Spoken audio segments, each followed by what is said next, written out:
येतात जातात. आता सचिन अय्यर असं म्हणतात की राजकीय भविष्यासाठी मी आलो. खरं म्हणजे त्यांचा पराभव सुनील शिंदेने केला तेव्हा त्यांच्या राजकीय कारकिर्दीला पूर्णविराम तेव्हाच लागला होता. आणि सुनील शिंदेसमोर टिकणं पुन्हा एकदा त्यांना शक्य नव्हतं. आदित्य ठाकरे 2 वेळा आमदार झाले.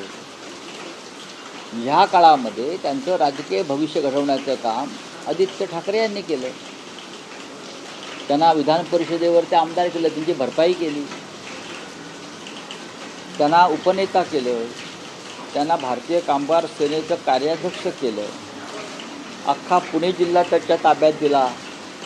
अजून एखाद्याला काय द्यायला पाहिजे की जो समाधानी राहील? माणसाला समाधानी राहणं ही फार मोठा संस्कार आणि कला आहे. अजून काय मिळावं की त्याला समाधान मिळेल?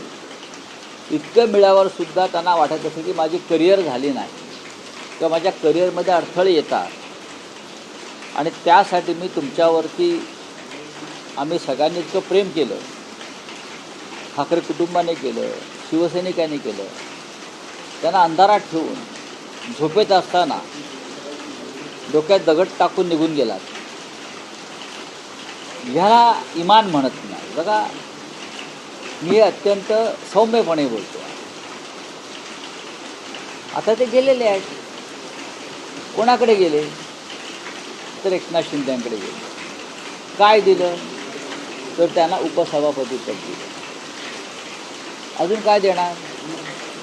अजून कुठेतरी उमेदवारी देतील. पण तुमचा जो राजकीय प्रवास आहे त्या राजकीय प्रवासामध्ये जागोजाग तुम्ही ज्या खाणाखुणा दिसतात, अडथळे आहेत, हे तुम्हाला इतिहासामध्ये कलंकित करणार आहे. एखाद्या पदाशिवाय जर एखादा कार्यकर्ता किंवा नेता राहू शकत नसेल तर ती लालच तुमच्या राजकीय कारकिर्दीचा अंत करू शकतो. एवढंच मी सांगू शकतो.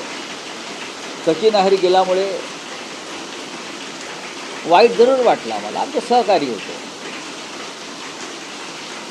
पण त्यांनी असं करायला नको होतं, कारण त्यांना सर्व काही मिळालं होतं, सर्व काही दिलं होतं. मान, सन्मान, प्रतिष्ठा, पद, जे ज्या पदासाठी गेले ते पद, हे सर्व दिल्यावर जर एखादा माणूस जात असेल आणि त्याला फोडल्याबद्दल एकनाथ शिंदे विकट हास्य रावणाप्रमाणे करत असतील, ते काल रावणाप्रमाणे हसले. कसले चौकार आणि षटकार मारताय तुम्ही? मला सांगा जरा. आज तुमच्या हातामध्ये पाशवी सत्ता आहे, पैसा आहे आणि दिल्लीतील व्यापाऱ्यांचा आशीर्वाद आहे, म्हणून तुम्ही करू शकता. तुम्ही असे कार्यकर्ते फोडून दाखवा ज्यांना काहीच नको आहे, ज्यांना काही नको, ज्यांना कोणताही मोह नाही तुमच्या पदाचा, प्रतिष्ठेच्या, पैशाचा, आणि मग आम्हाला अशा प्रकारे हसून दाखवा.